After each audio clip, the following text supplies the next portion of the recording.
Hello दोस्तों, आप सभी का ज्योग्राफी बाय कैथल में स्वागत है।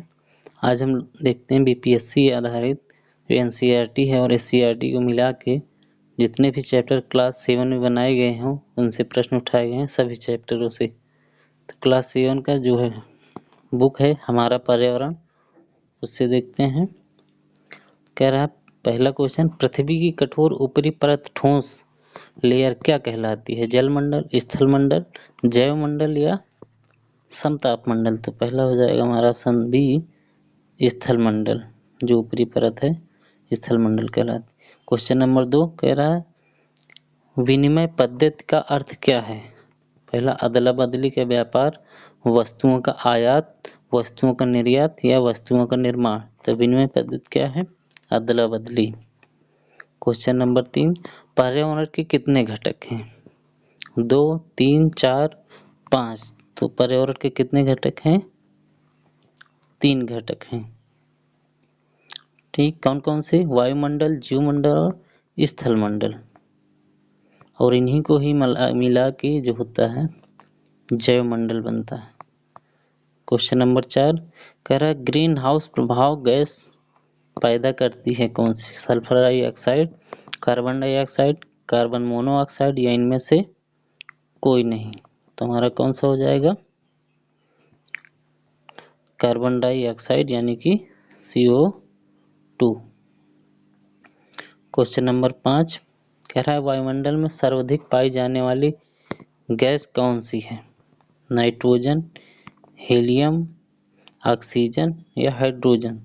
हमारा हो जाएगा इसमें पहला नाइट्रोजन जो कि 78% पाई जाती है और दूसरी कौन सी है? ऑक्सीजन जो कि 21% के आसपास पाई जाती है। क्वेश्चन नंबर 6 कह रहा निम्नलिखित कथनों पर विचार करें। पारितंत्र एक ऐसा तंत्र है जो सभी जीवित प्राणियों के एक दूसरे के साथ और पर्यावरण के भौतिक और रासायनिक कारकों के परस्पर अंतःक्रिया द्वारा बनी है। दूसरा क्या कह रहा है? जल के क्षेत्र को जलमंडल कहा जाता है। तो कह रहा है उपर्युक्त में से कौन सा सही है? केवल एक सही है, केवल दो सही है, 3, 1 और 2 दोनों सही हैं, या चौथा कह रहा है ना तो एक सही ना तो दो सही। तो 1 और 2, तीसरा ऑप्शन हमारा दोनों सही है। क्वेश्चन नंबर आगे बढ़ते हैं। 7 निम्नलिखित कथनों पर विचार करें। वायुमंडल पृथ्वी के चारों ओर फैली वायु की पतली परत है।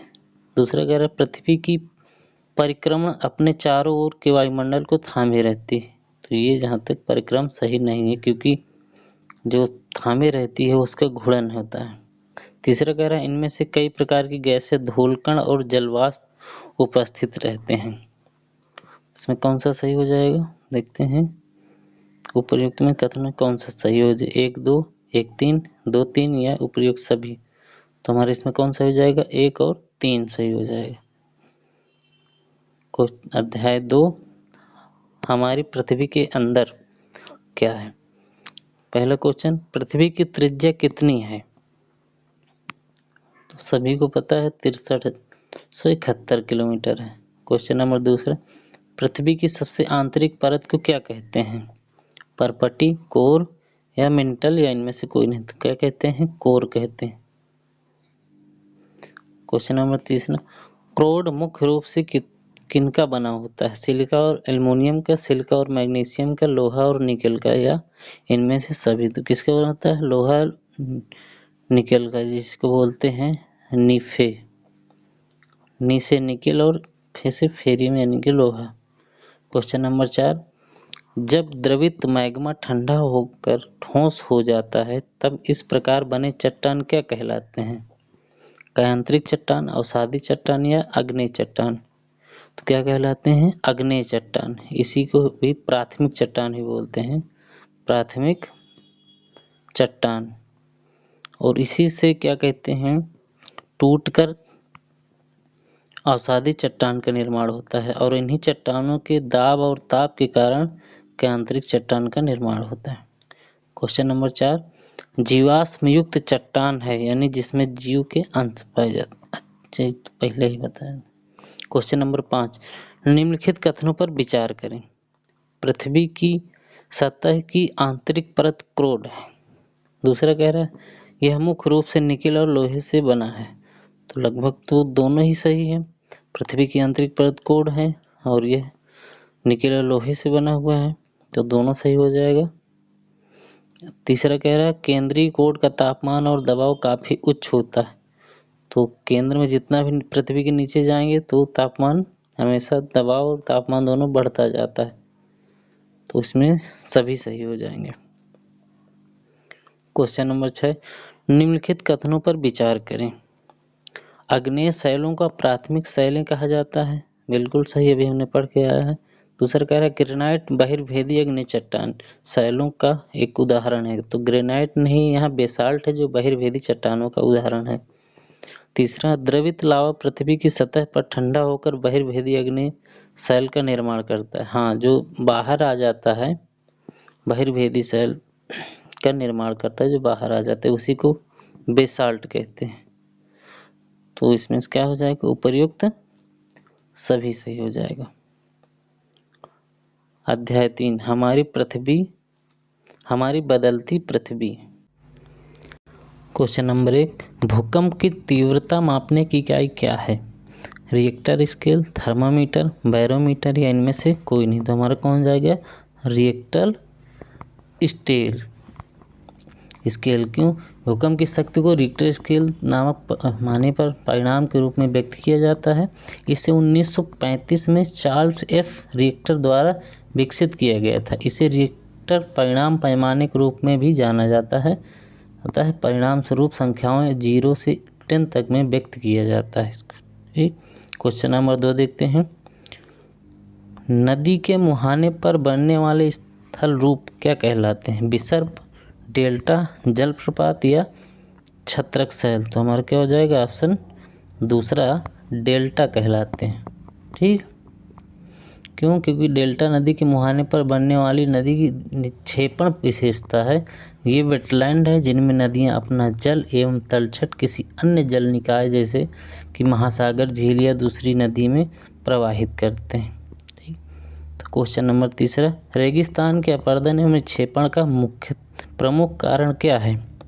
पवन है, बहता हुआ जल है या हिमनद है या डी इनमें से कोई नहीं है। तो क्या हो जाएगा, इसमें पवन हो जाएगा, क्योंकि रेगिस्तान में पवन अपरदन एवं निक्षेपण का प्रमुख कारक है। रेगिस्तान में आप छत्रक के आकार के शैल देख सकते हैं जिन्हें सामान्यतः छत्रक शैल कहते हैं। पवन शैल के ऊपरी भाग की अपेक्षा निचले भाग को आसानी से काटती है, इसलिए ऐसी शैल के आधार संकीर्ण एवं शेष विस्तृत होते हैं। ठीक, इसको छतरीनुमा भी बोलते हैं या कुकुरमुत्ता कहते हैं। क्वेश्चन नंबर 4, वह स्थान जहाँ भूकंप उत्पन्न होता है उसे क्या कहते हैं? उद्गम केंद्र, अधिकेंद्र, भूकंप केंद्र या इनमें से कोई नहीं। तो क्या हो जाएगा इसमें, उद्गम केंद्र। यानी कि जैसे पृथ्वी हमारी, अब हमारा भूकंप यहाँ से होकर इधर जाता है, तो ये यहाँ से पूछ रहा, तो ये हो जाएगा उद्गम केंद्र यानी कि एपी सेंटर। और जो यहाँ जो पहुँचता है इसको बोलते हैं हम अधिकेंद्र। ठीक, क्वेश्चन नंबर चलते हैं 5 में। कह रहा है सबसे ऊंचा जलप्रपात विश्व का कहाँ पर स्थित है? एंजल प्रपात, विक्टोरिया जलप्रपात, नियाग्रा फॉल्स या इनमें से कोई नहीं। तो 5 का हमारा कौन सा हो जाएगा, एंजल प्रपात है। जो वेनेजुएला का एंजल फॉल दुनिया का सबसे ऊंचा एवं उच्चतम झरना है। एंजल फॉल्स द्वारा 2 विश्व रिकॉर्ड बनाए गए हैं, सबसे बड़ी ऊंचाई वाला झरना, साथ ही सबसे बड़ा अविरल धारा गिरने वाला झरना इसको भी बोला जाता है। ठीक, तो क्वेश्चन नंबर 6 देखते हैं आगे। निम्नलिखित कथनों पर विचार करें। एक कह रहा है स्थल मंडलीय प्लेटों की गति के कारण पृथ्वी की सतह पर परिवर्तन होता है। आगे देखते हैं। जो बल पृथ्वी के आंतरिक भाग में कार्य करते हैं उन्हें बहिर्जनित बल कहते हैं, नहीं उन्हें आंतरिक बल कहते हैं। तो ये यहाँ पे गलत हो जाएगा, जबकि पहला कह रहा स्थल मंडलीय प्लेटों की गति के कारण पृथ्वी की सतह पर परिवर्तन होता है। हाँ, तो जहाँ तक तो ये सही है कि परिवर्तन होता है। क्वेश्चन नंबर 3 देखते हैं। जो बल पृथ्वी के आंतरिक भाग में कार्य करते हैं उन्हें अंतर्जनित बल कहते हैं, ये भी सही है। तो इसमें हमारा कौन सा सही हो जाएगा, 1 और 3। सही हो जाएगा। इसमें 3 नहीं सही होगा। क्या पूछ रहा है, उपर्युक्त कथनों में कौन सा गलत है? तो हमारा जो मात्र गलत था केवल 2 गलत था, तो इसमें ऑप्शन 2 सही हो जाएगा, क्योंकि ये वाला जो हम था दूसरा वाला बहिर्जनित नहीं आंतरिक होता है, तो यही गलत था। तो ये पूछ रहा है कौन सा गलत है, तो केवल 2 हो जाएगा। ऐसे गलतियाँ हो जाती हैं, तो इसी वजह से कहते हैं बहुत ध्यान से पढ़ना चाहिए। निम्नलिखित कथनों पर विचार करें। कह रहा है अधिकांश से कंपन बाहर की ओर तरंगों के रूप में गमन करता है, या 2 कह रहा है उद्गम केंद्र के निकट भाग में सर्वाधिक क्षति होती है। तो ये तो गलत है, क्योंकि उद्गम केंद्र के जहाँ से अगर यहाँ से हम अंदर से उद्गम हो रहा है तो यहाँ तो क्षति नहीं होती, क्षति तो यहाँ होती है जाके बाहरी भाग में, तो ये गलत हो जाएगा। तो इसमें कौन सा सही हो जाएगा? पहला ही सही हो जाएगा। पहला क्या कह रहा है कि अधिकेंद्र में कंपन बाहर की ओर तरंगों के रूप में गमन करता है।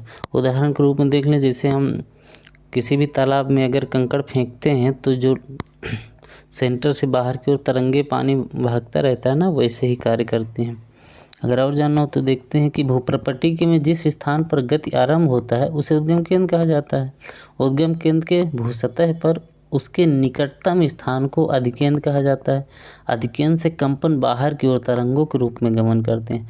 अधिकेंद्र के निकटतम भाग में सर्वाधिक क्षति होती है और अधिकेंद्र से दूरी बढ़ने के साथ साथ भूकंप की तीव्रता कम होती जाती है। ठीक है।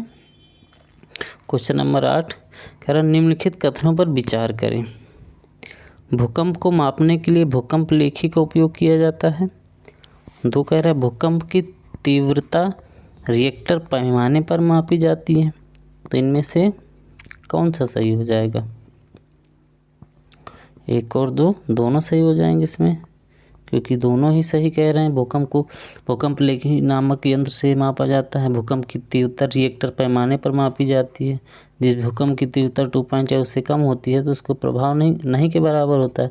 अगर 5 से अधिक है तो वस्तुओं के गिरने छत पहुंच सकते हैं, लेकिन 6 तीव्रता का भूकंप आता है तो शक्तिशाली होता है, लेकिन 7 का आता है उससे भी ज़्यादा शक्तिशाली होता है और विनाशकारी होता है। आगे देखते हैं क्वेश्चन नंबर 9 निम्नलिखित कथनों पर विचार करें। नियाग्रा जलप्रपात अफ्रीका में जाम्बिया और जिम्बाब्वे की सीमा पर है। तो यहाँ पे तो ये गलत हो जाना चाहिए, क्योंकि नियाग्रा जलप्रपात अभी हम पढ़ चुके हैं कि दक्षिणी अमेरिका में है। कह रहा है विक्टोरिया जलप्रपात उत्तरी अमेरिका में कनाडा और अमेरिका की सीमा पर स्थित है। तो ये भी तो जहाँ तक नहीं सही है, तो इसमें ना क्वेश्चन डी सही हो जाएगा, ना तो 1 और ना ही 2 सही है। तो देखते हैं इसमें क्या सही होगा। इसका उल्टा हो जाएगा। ठीक है ना। इसमें हम कहें नियाग्रा जलप्रपात जो है हमारा हो जाएगा, क्या कहते हैं, उत्तरी अमेरिका में। जो विक्टोरिया जलप्रपात है ये हो जाएगा हमारा अफ्रीका महाद्वीप में। क्वेश्चन नंबर आगे देखते हैं 10 रेगिस्तानी इलाकों में पवन के निक्षेपणात्मक विशेषता के रूप में छोटी पहाड़ी रचनाओं को कहा जाता है। क्या लोयस, बालू टिब्बा, छत्रक शैल या मरुद्यान? तो क्या कहा जाता है? बालू टिब्बा। क्यों? क्योंकि पवन चलने पर यह अपने साथ रेत को एक स्थान से दूसरे स्थान पर पहुंचाती है। जब पवन का बहाव रुकता है तो यह रेत गिरकर छोटी पहाड़ी जैसी संरचनाओं में जमा हो जाती है, जिन्हें बालू टिब्बा कहते हैं। ठीक है। जब रेत के कण महीन और हल्के होते हैं तो हवा उसे उठाकर अत्यधिक दूरी तक ले जा सकती है। जब ये रेत के कण बड़े क्षेत्रों में निक्षेपित हो जाते हैं तो इसे लोयस कहा जाता है। जैसे चीन में विशाल लोयस के निक्षेप पाए जाते हैं। तो अध्याय 4 देखते हैं वायु। क्वेश्चन नंबर 1 ओजोन गैस वायुमंडल की किस परत में मौजूद है? ओजोन गैस जो पाई जाती है किस परत में है? तो हो जाएगी हमारे समताप मंडल में, क्योंकि इसमें ओजोन की सांद्रता समताप मंडल में लगभग 90% से अधिक होती है। ठीक है। समताप मंडल में क्षेत्र को ओजोन परत भी कहा जाता है। समताप मंडल में ओजोन पृथ्वी पर सूर्य की परावैंगनी विकिरण से सूर्य से विकिरण के एक हिस्से को अवशोषित करके और इसे ग्रह की सतह तक पहुंचने से रोककर पृथ्वी पर जीवन की रक्षा करती है। ठीक, ओजोन परत। क्वेश्चन आगे देखते हैं। कह रहा है हवाई जहाज वायुमंडल के किस परत में उड़ते हैं? हवाई जहाज वायुमंडल के किस परत में उड़ते हैं? क्षोभ मंडल, मध्य मंडल, समताप मंडल या आयन मंडल? तो किस में उड़ते हैं? समताप मंडल में। ठीक, समताप मंडल की निचली परत हवाई जहाज़ों को उड़ान भरने के लिए आदर्श होती है। इसमें जैसे जैसे आप ऊपर जाते हैं तापमान गर्म होता जाता है, जिसके परिणाम स्वरूप कम बादल और जलवाष्प बनते हैं, जो हलचल के अभाव के कारण एक सुलभ यातायात प्रदान करते हैं, यानी कि वहाँ पे हलचल कम होता है। ठीक, आगे बढ़ते हैं। क्वेश्चन नंबर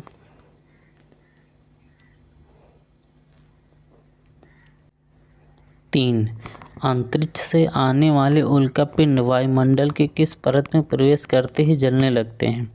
क्षोभ मंडल, समताप मंडल, मध्य मंडल या फिर बाह्य मंडल? कौन सा हो जाएगा? ऑप्शन 3 इसमें सही हो जाएगा, मध्य मंडल। क्यों? क्योंकि अंतरिक्ष प्रवेश करने पर उल्कापिंड वायुमंडल की मध्य परत में प्रवेश करते ही जलने लगते हैं। यह समस्त मंडल के ऊपर स्थित है, जो 80 किलोमीटर की ऊंचाई तक फैला हुआ है। इस परत में एक बार फिर ऊंचाई बढ़ने के साथ तापमान कम होने लगता है और 80 किलोमीटर की ऊंचाई पर -100 डिग्री सेल्सियस तक पहुंच जाता है। ठीक, मध्यमंडल की विशेषता हो गई। तो आगे चलते हैं। क्वेश्चन नंबर 4, पृथ्वी के तापमान में वृद्धि को किस रूप में जाना जाता है? यानी जो पृथ्वी में तापमान बढ़ता है उसको किस रूप में देखेंगे? ग्रीन हाउस प्रभाव से, भूमंडलीय ताप से या पारिस्थितिकी से, या इनमें से कोई नहीं? तो इसमें कौन सा आएगा? ऑप्शन बी, भूमंडलीय ताप से। ठीक, क्योंकि इसके ऊपर जो लिखा हुआ ग्रीन हाउस, इसमें क्या होता है कि ग्रीन हाउस प्रभाव के कारण पृथ्वी की सतह के औसत तापमान में वृद्धि को भूमंडलीय तापन कहा जाता है। ठीक, यह पृथ्वी की सतह पर हवा और समुद्र के औसत तापमान में वृद्धि को भी संदर्भित करता है, जो जलवायु परिवर्तन का कारण बनता है। क्वेश्चन आगे देखते हैं। क्वेश्चन नंबर 5, पौधों के उनके उत्तरजीविता के लिए आवश्यक गैस है हाइड्रोजन, ऑक्सीजन, नाइट्रोजन या उपर्युक्त सभी? तो सबसे ज़्यादा कौन आवश्यक है? नाइट्रोजन, क्योंकि नाइट्रोजन वायु में सर्वाधिक मात्रा में पाई जाती है। जब हम सांस लेते हैं तो हम फेफड़ों में कुछ नाइट्रोजन भी ले जाते हैं और फिर उसे बाहर निकाल देते हैं, लेकिन पौधों को उनके जीवन के लिए नाइट्रोजन की आवश्यकता होती है। वे सीधे वायु से नाइट्रोजन नहीं ले सकते। मिट्टी तथा कुछ पौधों की जड़ों में रहने वाले बैक्टीरिया वायु से नाइट्रोजन लेकर इसका स्वरूप बदल देते हैं, ताकि पौधे इसका उपयोग कर सकें। आगे देखते हैं। वायुमंडल की परत, निम्नलिखित में से विचार करें वायुमंडल की परत के बारे में। कह रहा क्षोभ मंडल 13 किलोमीटर तक है, तो एनसीईआरटी में दिया है कि हाँ 13 किलोमीटर है। समताप मंडल क्या 50 किलोमीटर तक है? देखते हैं। बाह्य मंडल 80 किलोमीटर या मध्य मंडल 80 से 400 किलोमीटर? तो उपरयुक्त में से कौन सही ढंग से मेल खाता है? तो कौन सा हो जाएगा जिसमें कौन सा सही ढंग से मेल खाएगा? 1 और 2 मात्र। ठीक, ये भी सही हो जाएगा और ये भी सही हो जाएगा। ये दोनों गलत हो जाएंगे, क्योंकि मध्य मंडल की ऊंचाई है 80 किलोमीटर तक मध्य मंडल है, और जो 80 से 400 है ये आयन मंडल की ऊंचाई आ जाती है। आयन मंडल में भी कई भाग हो जाते हैं, तो हमारा 1 और 2 सही है। क्वेश्चन नंबर 7, निम्नलिखित कथनों पर विचार करें। क्या कह रहे हैं? वायुमंडल की सबसे ऊपरी परत आयन मंडल है। वायुमंडल की सबसे ऊपरी परत क्या है? आयन मंडल है। फिर कह रहा है दूसरा, हीलियम और हाइड्रोजन जैसी हल्की गैसें बहिर्मंडल में अंतरिक्ष में तैरती हैं। तो ये तो गलत हो जाएगा, आयन मंडल नहीं, इसके ऊपर बहिर्मंडल है वो हो जाएगा, लेकिन ये वाला सही है, तो केवल हमारा 2 सही हो जाएंगे। ठीक, क्योंकि बाह्य मंडल में बढ़ती ऊंचाई के साथ तापमान बहुत तेज़ी से बढ़ता है। आयन मंडल इसी का एक भाग है। इसका विस्तार 80 से 400 मीटर तो बता दिए थे। रेडियो प्रसारण में मदद करती है। वास्तव में पृथ्वी से प्रसारित रेडियो तरंगें इस परत पर द्वारा पृथ्वी पर पुनः परावर्तित कर दी जाती हैं। वायुमंडल की सबसे ऊपरी परत को बहिर्मंडल के रूप में जाना जाता है। यहाँ वायु की पतली परत होती है। हीलियम और हाइड्रोजन जैसे हल्की गैसें यहाँ से अंतरिक्ष में तैरती हैं। ठीक, आगे चलते हैं। क्वेश्चन नंबर 8 क्या कह रहा है? निम्नलिखित कथनों पर विचार करें। समुद्र स्तर पर वायुदाब सर्वाधिक होता है और ऊंचाई पर जाने पर यह घटता है। तो लगभग तो बात सही होनी चाहिए, क्योंकि जैसे जैसे हम ऊंचाई पर जाते हैं तो वायुदाब घटता है, और समुद्र पे लगभग अगर देखा जाए तो 1013.25 करके वायुदाब रहता है। आगे देखते हैं दूसरा क्या कह रहा है? उच्च दाब बादल युक्त आकाश और नम मौसम के साथ जुड़ा होता है। तो जहाँ उच्च दाब होगा तो वहाँ बादल तो रहेंगे ही नहीं, ये तो आकाश एकदम बेतुकी वाली बात होगी, तो यहाँ पे 2 गलत हो जाएगा। तीसरा कह रहा है वायुमंडल का क्षैतिज वितरण किसी स्थान पर उपस्थित वायु के ताप द्वारा प्रभावित होता है। हाँ, तो ये तो लगभग सही है कि ये होता है। तो ऑप्शन हमको देखना है 1 और 3, हमारा सही हो जाएगा 1 और 3। आगे बढ़ते हैं। अध्याय 5 जल। कौन सी प्रक्रिया है जिसके माध्यम से पानी लगातार अपना रूप बदलता रहता है? जल चक्र, बारिश, वर्षा, वायुमंडल चक्र। तो इसमें क्या हो जाएगा? जल चक्र, क्योंकि वह प्रक्रिया जिसके द्वारा पानी लगातार रूप बदलता रहता है और महासागरों, वायुमंडल और भूमि के बीच घूमता है, जल चक्र के रूप में इसको जाना जाता है। ठीक, और इसमें क्या होता है? पानी जल चक्र के माध्यम से लगातार अपने रूप बदलता रहता है। जल चक्र के पीछे सूर्य प्रेरक शक्ति है। आगे, विश्व जल दिवस मनाया जाता है 25 मई, 22 मार्च, 5 जून या 27 अप्रैल। तो कब मनाया जाता है? 22 मार्च को। इसकी कुछ विशेषताएं देख लेते हैं।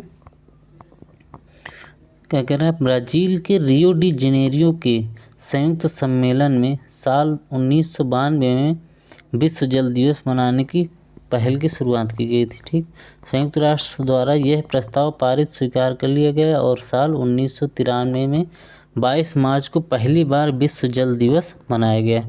तो पहली बार कब मनाया गया था? 22 मार्च को, 22 मार्च 1993 को। 22 मार्च 22 मार्च 1993 को पहली बार मनाया गया था। आया कब था? 1992 में रियो डी जेनेरियो सम्मेलन में। क्वेश्चन नंबर 3 क्या कह रहा है? दिन में 2 बार नियम से महासागरीय जल का उठना और गिरना क्या कहलाता है?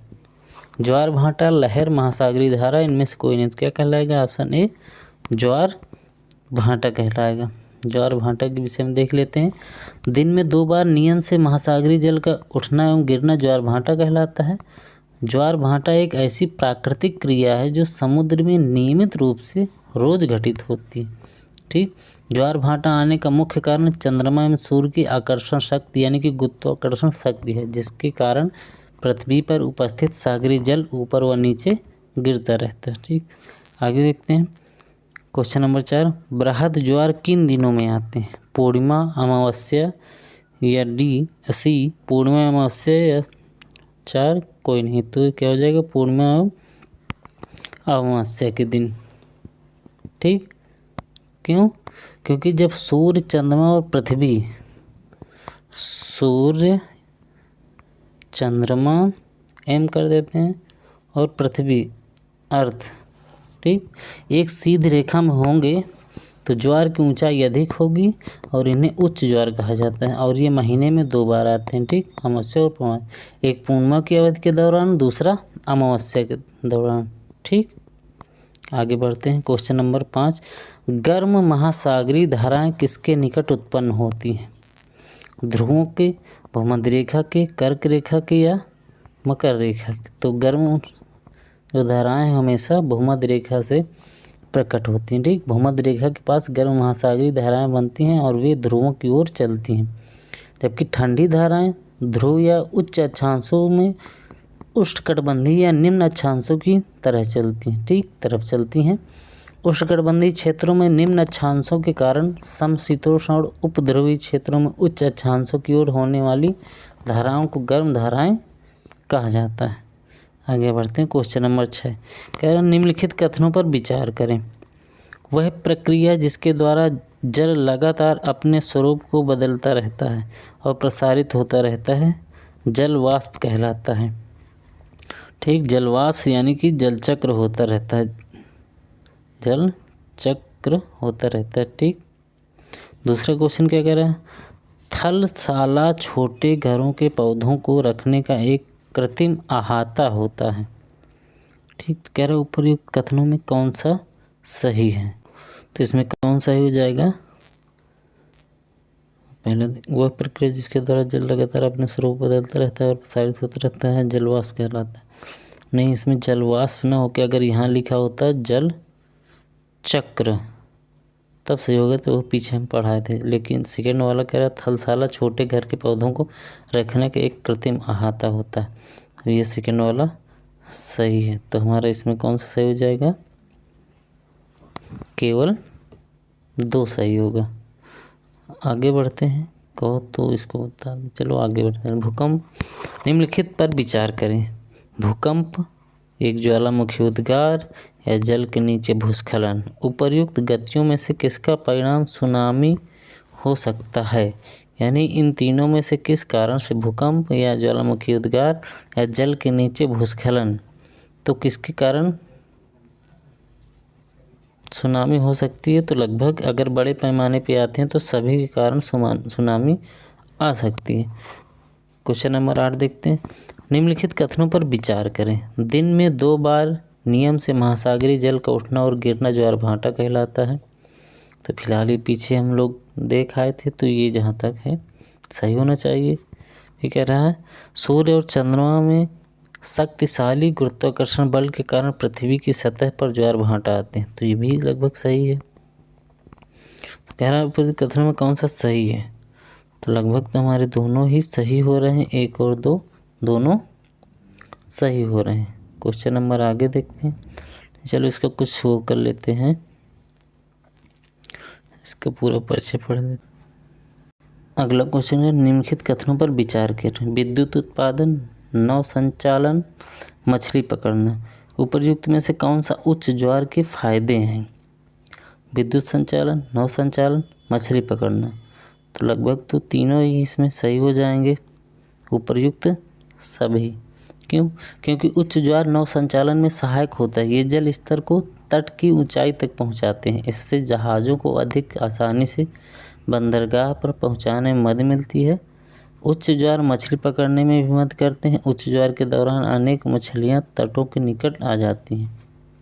ठीक, यह मछुआरों को बहुतायत में मछली पकड़ने पर सक्षम बनाता है। कुछ स्थानों पर ज्वार भाटे के कारण जल के उतार चढ़ाव का उपयोग विद्युत उत्पादन में के लिए किया जाता है, जिसे गुजरात में बनाया जा रहा है। ठीक, अध्याय 6 देखते हैं। प्राकृतिक वनस्पति एवं वन्य जीवन। क्वेश्चन नंबर 1, शीतोष्ण सदाबहार वन कहाँ पाए जाते हैं। दक्षिण चीन में, दक्षिण पूर्व ब्राज़ील में, दक्षिण पूर्व अमेरिका में, या डी इनमें सभी। तो इनमें सभी में पाए जाते हैं। ठीक, शीतोष्ण सदाबहार वन मध्य अक्षांशीय तटीय क्षेत्र में भी स्थित होते हैं। ठीक, वे आमतौर पर महासागर द्वीपों के पूर्वी किनारे पर पाए जाते हैं। उदाहरण जैसे दक्षिण पूर्व संयुक्त राज्य अमेरिका, दक्षिणी चीन और दक्षिण पूर्व ब्राज़ील में। इनमें कठोर और मुलायम दोनों प्रकार के लकड़ी के पेड़ होते हैं। ओक, पाइन, यूकेलिप्टस यहाँ पाए जाने वाले पेड़ों के उदाहरण हैं। ठीक, आगे चलते हैं। क्वेश्चन नंबर 2, उष्णकटिबंधीय सदाबहार वन कहाँ पाए जाते। उष्णकटिबंधीय भारत में, दक्षिण अमेरिका में, ब्राज़ील में, या फिर मिस्र में। तो बताइए कहाँ पाए जाएंगे। अभी हम पढ़ के आए हैं दक्षिण अमेरिका में। क्वेश्चन नंबर 3, किस प्रकार के वन प्रदेश को विश्व फलोत्पादन कहते हैं। उष्णकटिबंधीय सदाबहार वन, शीतोष्ण पर्णपाती वन, शीतोष्ण सदाबहार वन, या भूमध्य सागरीय वन। तो इसमें कौन सा हो जाएगा? ऑप्शन चौथा भूमध्य सागरीय वन। ठीक, क्यों? क्योंकि भूमध्य सागरीय वन प्रदेश को फलों की कृषि के कारण विश्व का फलोद्यान भी कहा जाता है। क्यों? इन क्षेत्रों में आमतौर पर संतरा, अंजीर, जैतून और अंगूर जैसे फलों की खेती की जाती है। वनस्पति की वृद्धि तापमान की जाती है। ठीक, वनस्पति में वृद्धि भी कम होती है क्योंकि यहाँ पे जो ठंडी में वर्षा होती है गर्मी की अपेक्षा गर्मी में कम वर्षा होती है। अब भूमध्य सागरीय क्षेत्र के चारों ओर पाए जाते हैं। आगे बढ़ते हैं। वनस्पति की वृद्धि किस पर निर्भर करती है? तापमान पर, वर्षा पर, हवा पर, एक और दो, दोनों पर। तो किस पर निर्भर करती है? एक और दो, दोनों पर, तापमान और वर्षा पर। क्यों? वनस्पति वृद्धि तापमान और नमी पर निर्भर करती है। यह ढलान और मिट्टी की मोटाई जैसे कारकों पर भी निर्भर करता है। वन उगते हैं जहाँ पेड़ के आवरण का समर्थन करने के लिए तापमान और वर्षा प्रचुर मात्रा में होती है। इन कारणों के आधार पर घने और खुले वन पाए जाते हैं। ठीक, आगे बढ़ते हैं। क्वेश्चन नंबर 5, निम्नलिखित कथनों पर विचार करें। वनस्पति नमी तत्व, इधर लिखा है, इधर जो है ये वनस्पति है, इधर नमी तत्व। ठीक, वन कह रहा है भारी वर्षा, घास स्थल, मध्यम, झाड़ियाँ, शुष्क। तो कह रहा है उपयुक्त में कौन सा सुसुमेलित है? तो जहाँ वन अधिक होंगे वहाँ भारी वर्षा होगी, सही बात है। घास स्थल पे मध्यम वर्षा होती है, जहाँ झाड़ियाँ होती हैं यानी रेगिस्तानी क्षेत्र में वहाँ शुष्क वर्षा होती है। तो सभी हो जाएंगे यहाँ पे। क्वेश्चन नंबर 6, निम्नलिखित कथनों पर विचार करें। मोटी छाल और मोम लेपित पत्ते वाष्पोत्सर्जन को कम करते हैं। दूसरा कह रहा है शीतोष्ण सदाबहार वनों को फलों की कृषि के कारण विश्व का फलोद्यान के रूप में जाना जाता है। तो शीतोष्ण तो नहीं होगा कि हम लोग पढ़ के आए। तो इसमें पहला जहाँ तक है सही होना चाहिए और दूसरा गलत होना चाहिए। ठीक, तो इसमें कौन सा हो जाएगा? पहला ही सही हो जाएगा। तो पहला ही सही होगा। आगे बढ़ते हैं। क्वेश्चन नंबर 7 क्या कह रहा है? निम्नलिखित पर विचार करें। विल्ड क्या ऑस्ट्रेलिया में पाई जाती है? प्रेरी या अर्जेंटीना, पंपास उत्तरी अमेरिका में, डाउन्स दक्षिणी अमेरिका में। उपर्युक्त कथनों में कौन सुमेलित है? 1 2 3, 2 3, केवल 4, या फिर उपर्युक्त में से कोई नहीं, लास्ट वाला। तो इसमें कौन सा सही हो जाएगा? उपर्युक्त में से कोई नहीं, लास्ट वाला ही गलत होगा इसमें। क्यों? अभी बता रहे हैं क्यों। ठीक, क्योंकि जो हमारा वेल्स है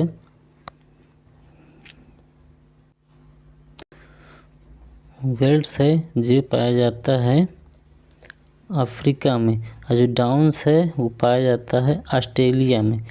प्रेरी उत्तरी अमेरिका में पाया जाता है और पंपास अर्जेंटीना में पाया जाता है। ठीक, आगे बढ़ते हैं।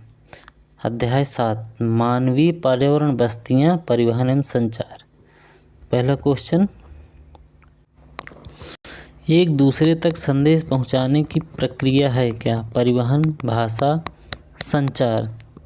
तो क्या हो जाएगा हमारा ऑप्शन 2 संचार। क्यों? संचार प्रक्रिया गत्यात्मक प्रकृति की है। संदेश पहुंचाने के बाद संदेश पाने वाले की प्रतिक्रिया होती है जिसे फीडबैक कहा जाता है। संचार की प्रतिक्रिया तभी पूरी होती है जब फीडबैक मिलता है। ठीक, आगे देखते हैं। कह रहा कोलकाता किस नदी के तट पर स्थित है? तो सभी जानते हैं हुगली नदी के तट पर स्थित है, जो कि गंगा का ही भाग, गंगा इधर चली जाती है फरक्का बांध से और ये एक इधर धारा चली आती है, यहीं पे हमारा कोलकाता शहर स्थित हो जाता है। क्वेश्चन नंबर 3 कह रहा है स्वर्णिम चतुर्भुज महामार्ग किन राज्यों को जोड़ती है? दिल्ली, मुंबई, कोलकाता एवं चेन्नई। दूसरा दिल्ली, मुंबई, बेंगलुरु, कोलकाता। या 3 गुजरात, असम, दिल्ली और बेंगलुरु। या चौथा अहमदाबाद, तिरुवनंतपुरम, दिल्ली और मुंबई। तो इसमें कौन सा सही हो जाएगा? तो ऑप्शन है दिल्ली, मुंबई, कोलकाता और चेन्नई को जोड़ती है। ठीक, यह 4 प्रमुख शहरों दिल्ली, मुंबई, चेन्नई और कोलकाता को जोड़ता है।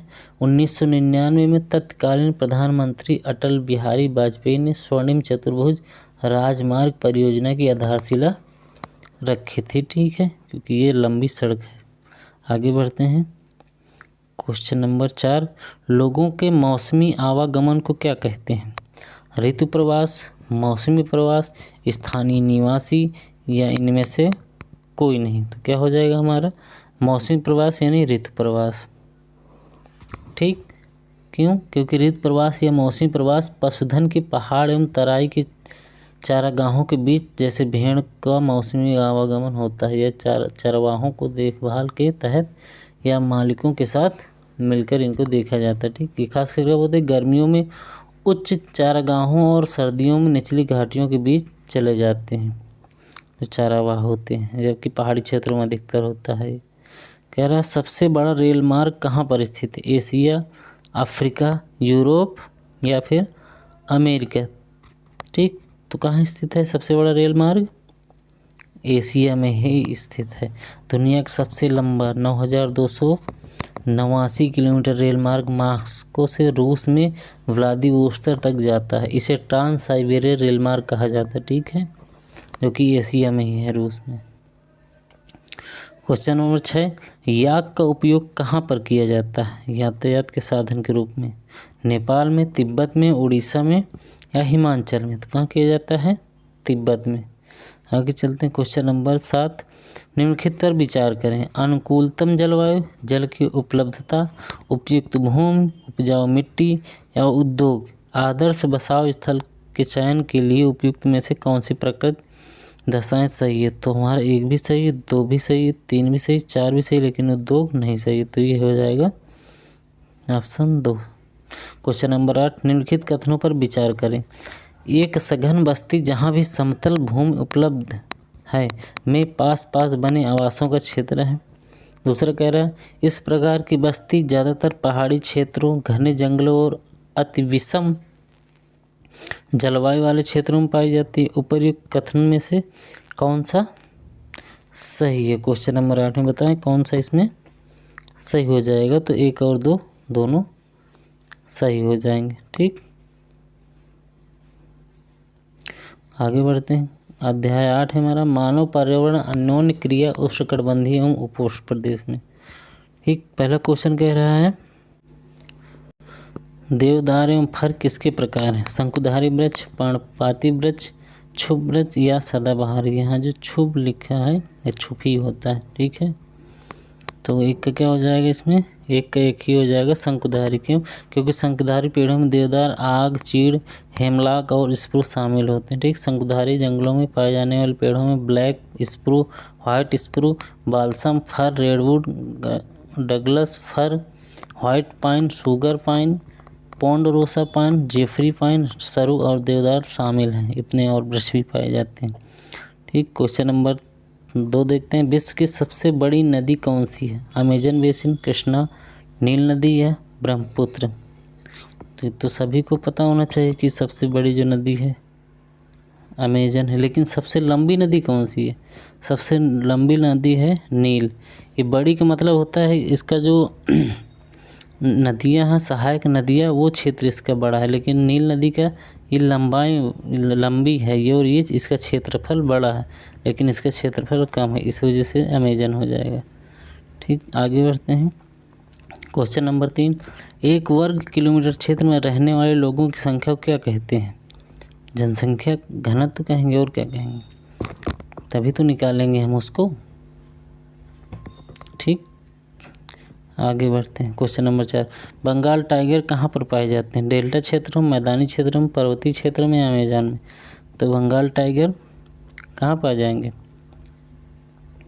डेल्टा क्षेत्रों में अपने यहाँ तो पाए जाते हैं ना, गंगा और ब्रह्मपुत्र के क्षेत्रों में बंगाल टाइगर, तभी तो उनका नाम पड़ा। क्या कह रहे हैं? 5, अमेजन के लोगों का मुख्य भोजन क्या है? कसावा, मक्का, चावल, कोको। तो इसमें कौन सा सही हो जाएगा? ऑप्शन ए कसावा है। तो कसावा हम कुछ जान लेते हैं। कसावा अमेजन बेसिन के लोगों का मुख्य भोजन ये वास्तव में एक स्टार्च युक्त जड़ वाला पौधा होता है, ठीक। जैसे अपने यहाँ शकरकंद नहीं खाते वैसे ही जड़ वाला। क्वेश्चन नंबर 6, वर्षा वन अमेज़न में कौन सी फसलें उपजाई जाती हैं? टेपियोका, अनानास, शकरकंद। तो ये लगभग सभी ही उगाई जाती हैं। ठीक है, बहुत सी सारी चीज़ें हैं जो और उगाई जाती हैं। दुनिया में 10 ज्ञात प्रजातियों में से एक अमेज़न वर्षा वन में भी रहती है। दुनिया में जीवित पौधों और जानवरों की प्रजातियों का सबसे बड़ा संग्रह भी अमेज़न वन है। तो क्वेश्चन नंबर 7 कह रहा है आगे, निम्नलिखित कथनों पर विचार करें। अमेज़न नदी समशीतोष्ण क्षेत्र से होकर बहती है। दूसरा कह रहा, यह पश्चिम में पहाड़ों से निकलकर पूर्व में अटलांटिक महासागर में पहुंचती है। ये भी सही जहाँ तक है। यह ब्राज़ील के भागों, पेरू के कुछ भागों, बोलिविया, इक्वाडोर, कोलंबिया तथा वेनेजुएला के एक छोटे भाग से अपवाहित होती है। तो ये जहाँ तक है अपना सही होगा कि नहीं होगा देखते हैं। ठीक है, तो इसमें ये सही हो जाएगा। ये गलत हो जाएगा, समशीतोष्ण से नहीं, ये उष्ण क्षेत्र से होकर आती है। तो इसमें ये गलत हो जाएगा, 2 और 3 सही हो जाएंगे। 2 और 3 किस में है? ऑप्शन नंबर 1 पे, तो 1 सही हो जाएगा। आगे बढ़ते हैं। कह रहा निम्नलिखित कथनों पर विचार करें। Ganga Brahmaputra basin 10 degree north से 10 डिग्री नॉर्थ अक्षांश के बीच स्थित है। तो ये तो 10 डिग्री एनसीईआरटी में दिया है, 10 डिग्री से 30 डिग्री नॉर्थ होगा। तो ये ऑप्शन पहला गलत हो जाएगा। ठीक, दूसरा क्या कह रहा है, यह उपोष्णकटिबंधीय क्षेत्र में। हाँ, तो ये उपोष्णकटिबंधीय क्षेत्र में लगभग, तो ऑप्शन 2 इसमें सही हो जाएगा। ठीक, अगर इसके सहायक नदियों में बात करें तो इसमें घाघरा है, सोन है, चंबल है, गंडक है, कोसी है, और ब्रह्मपुत्र की सहायक नदियों में भी कई हैं जिससे। ठीक, आगे बढ़ते हैं। क्वेश्चन नंबर 9, निम्नलिखित पर विचार करें। वाराणसी, लखनऊ, कोलकाता, पटना। कह रहा उपर्युक्त में से कौन सा शहर गंगा नदी के तट पर स्थित है? तो वाराणसी स्थित है और पटना स्थित है। कोलकाता, लखनऊ हमारा गोमती नदी पे स्थित है, गोमती नदी पे। जो कोलकाता अभी हम लोग पढ़ के आए थे कि ये हुगली नदी पे स्थित है, हुगली नदी। तो हमारा 1 और 4 सही होगा। तो 1 और 4 किस में? ऑप्शन 2 में। तो कौन सा सही हो जाएगा इसमें? 1 और 4। आगे बढ़ते हैं। अध्याय 9, रेगिस्तान में जीवन। विश्व का सबसे बड़ा रेगिस्तान कौन सा है? तो इसको सभी जानते हैं, सहारा रेगिस्तान। थार के बारे में जान लेते हैं। भारत में है। गोबी मरुस्थल चीन और मंगोलिया में है। कच्छ रण गुजरात में है। रेगिस्तान, सहारा रेगिस्तान कितने देशों में घिरा हुआ है? 12, 11, 10, 15। तो कितने देशों में? 11 देशों में। तो देखते हैं 11 कौन कौन से देश हैं। इसमें जो आता है, पहला अल्जीरिया, चाड, लीबिया, माली, मॉरिटानिया, नाइजर, सूडान, ट्यूनीसिया, मिस्र और मोरक्को में फैला हुआ है। ठीक, आगे बढ़ते। सहारा रेगिस्तान में उगने वाली वनस्पति है कैक्टस, खजूर के पेड़, एकेसिया। तो कौन सी उपर्युक्त? सभी हो जाएंगे इसमें। क्वेश्चन नंबर 4 देखते हैं। कह रहा है लद्दाख को और किस नाम से जाना जाता है? तो खापाचान, ये एनसीईआरटी में दिया हुआ है, खापाचान के नाम से जाना जाता है। लद्दाख रेगिस्तान के अधिकांश निवासी हैं क्या हैं? ईसाई हैं, ईसाई मुसलमान हैं, बौद्ध हैं, मुसलमान हैं, ईसाई एवं बौद्ध हैं, इनमें से कोई नहीं। तो इस बौद्ध एवं ईसाई हैं। क्वेश्चन नंबर 6, लद्दाख में हेमिस एक प्रसिद्ध है, मंदिर है, चर्च है, मस्जिद है या बौद्ध मठ है? तो कौन सा जगह? ऑप्शन 6 बौद्ध मठ। ठीक, आगे चलते हैं। निम्नलिखित कथनों पर विचार करें। उत्तरी अफ्रीका में स्थित सहारा रेगिस्तान विश्व का सबसे बड़ा रेगिस्तान है। तो सही, विश्व का भी पढ़ के आए हैं। सहारा रेगिस्तान 8 देशों में स्पर्श करता, तो ये गलत है। अभी पढ़ के हम लोग 11 देशों में। कितने देशों में कवर करता है? 11 देशों में। तो ये गलत हो जाएगा, ये सही हो जाएगा। तो ऑप्शन हमारा केवल 1 सही होगा। आगे बढ़ते हैं। निम्नलिखित कथनों पर विचार करें। लद्दाख जम्मू और कश्मीर के पश्चिम किनारे पर स्थित एक ठंडा रेगिस्तान है। तो पश्चिम में नहीं है, ये गलत है, ये पूर्व में है जम्मू कश्मीर के। दूसरा कह रहा है यह उत्तर में काराकोरम पर्वत श्रेणी और लद्दाख में जास्कर पर्वत से घिरा है। हाँ, तो ये सही है। गंगोत्री हिमनद लद्दाख में पाया जाता है। उपयुक्त में ये गंगोत्री हिमनद लद्दाख में नहीं जबकि उत्तराखंड पाया जाता है, जहाँ से गंगा नदी हमारी निकलती है। तो कौन सा सही हो जाएगा? इसमें मात्र हमारा 2 सही होगा, केवल 2 सही है। क्वेश्चन नंबर 9, निम्नलिखित कथनों पर विचार करें। लद्दाख के लोग ज़्यादातर बौद्ध हैं। हेमिस थिक्से से और लामायूर यहाँ के प्रसिद्ध मठ हैं। तो लद्दाख में बौद्ध हैं और मुस्लिम दोनों हैं, तो ये गलत हो जाएगा, दोनों ही बराबर हैं। तो और ये इसमें सही है, ये बौद्ध मठ है। तो हमारा कौन सा सही हो जाएगा? ऑप्शन केवल 1 सही हो जाएगा। नहीं, 1 कह रहे हैं, ऑप्शन हमारा 2 सही होगा, ये वाला। 1 तो गलत हो गया ना।